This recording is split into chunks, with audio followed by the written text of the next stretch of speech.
ओम शांति।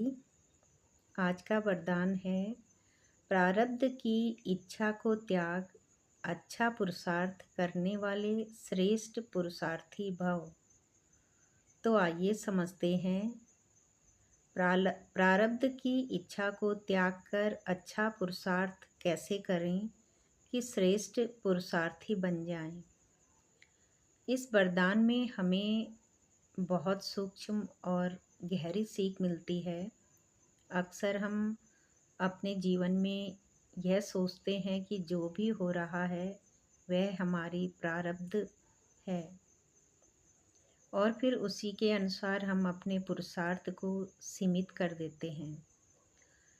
लेकिन बाबा हमें सिखाते हैं कि सिर्फ प्रारब्ध के भरोसे बैठना यह श्रेष्ठ पुरुषार्थ नहीं है। कई बार हम मन में सोचते हैं कि मेरे भाग्य में होगा तो बदल जाएगा। यही सोच हमें पुरुषार्थ से दूर ले जाती है। जो प्रारब्ध को स्वीकार तो करती है लेकिन उसके पीछे छिपकर अपनी शक्ति को कम नहीं करती।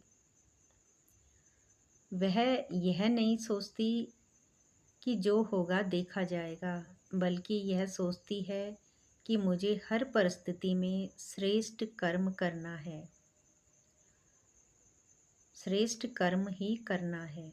जब हम प्रारब्ध की इच्छा रखते हैं तो कहीं न कहीं हम परिणाम के पीछे अटक जाते हैं। लेकिन जब हम इच्छा त्याग कर पुरुषार्थ करते हैं तो हम स्वतंत्र हो जाते हैं। ऐसी आत्मा का ध्यान केवल एक बात पर रहता है कि मेरा कर्म श्रेष्ठ हो, यही सच्चा पुरुषार्थ है। बाबा कहते हैं पुरुषार्थ से ही प्रारब्ध बनती है। अगर आज हम अच्छा पुरुषार्थ करेंगे तो कल की प्रारब्ध अपने आप श्रेष्ठ बन जाएगी। इसलिए कभी भी प्रारब्ध के नाम पर अपने प्रयास को कमज़ोर नहीं करना। श्रेष्ठ पुरुषार्थी आत्मा की पहचान है कि वह हर परिस्थिति में पॉजिटिव रहती है। वह परिणाम की चिंता नहीं करती और कर्म पर ध्यान देती है, सदा आगे बढ़ती है। आज का यह वरदान हमें यही याद दिलाता है कि हम भाग्य के पीछे नहीं, कर्म के आगे चलने वाले बने। श्रेष्ठ पुरुषार्थी उन्हें कहा जाता है जो पुरुषार्थ की प्रारब्ध को भोगने की इच्छा नहीं रखते। जहाँ इच्छा है वहाँ स्वच्छता कम हो जाती है और सोचने वाले बन जाते हैं।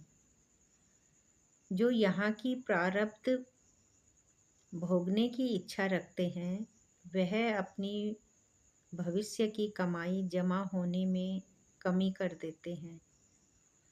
इसलिए इच्छा की बजाय अच्छा शब्द याद रखो।